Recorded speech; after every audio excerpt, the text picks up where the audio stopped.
Boa tarde, pessoal.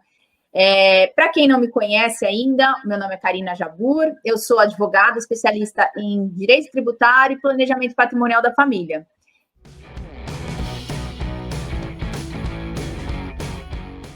Eu já fiz o meu sistema, eu já coloquei todos os meus bens na minha holding. Não vou precisar fazer na minha holding, na minha pessoa jurídica, não vou precisar fazer nenhum procedimento de inventário.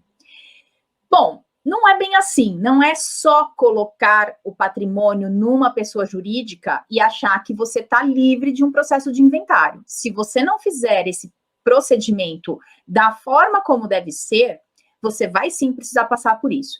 Mas antes, deixa eu colocar para algumas pessoas que talvez não saibam exatamente, já tive também essa experiência de pessoas questionando, mas o que é o inventário, afinal de contas? O inventário, gente, é um procedimento que ele pode ser realizado tanto pela via judicial quanto pela via administrativa, e que o objetivo dele é fazer um levantamento das dívidas, eventuais dívidas daquela pessoa que faleceu, e do patrimônio, que inclui tanto os bens móveis quanto os bens imóveis, para se apurar, também levantando quem são os herdeiros dessa pessoa.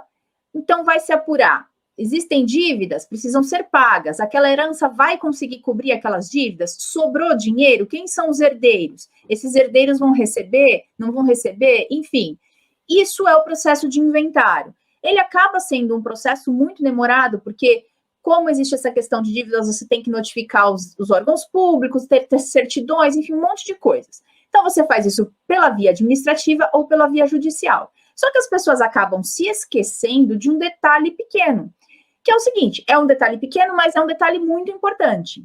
As cotas da empresa, de uma empresa, ou as ações, se a gente estiver falando de uma sociedade anônima, essas cotas, elas são bens móveis.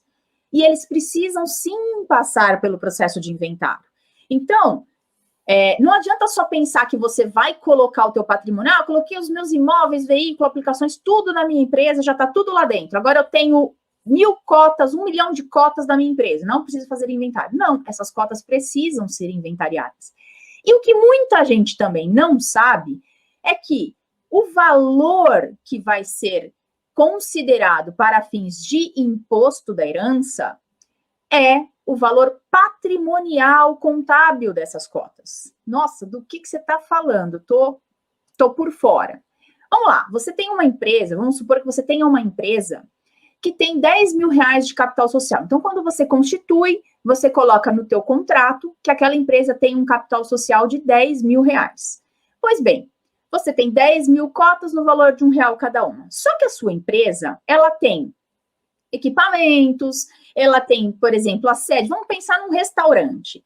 Você tem lá a sede do restaurante, é uma sede própria, tem nome da pessoa jurídica. Você tem a marca do restaurante, que vale um restaurante de nome, por exemplo. Você tem outras filiais desse restaurante espalhado em diversos lugares, cada filial com a sua sede própria. Então, todos esses bens, eles compõem o valor da empresa. Se você for vender esse restaurante, certamente você não vai vendê-lo pelo valor de 10 mil reais, porque é o valor que consta no teu contrato social. Você vai vender esse restaurante pelo valor que ele realmente vale, apurado por um balanço contábil, apurado corretamente cada patrimônio que tem, tudo que tem de valor ali.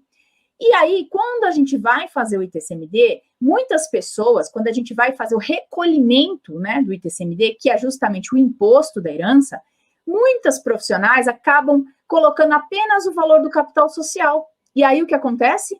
Vem uma autuação da Secretaria da Fazenda, sim, porque o valor que deve ser considerado é o valor contábil. Você precisa fazer um balanço específico para aquilo, para levantar quanto vale aquela empresa.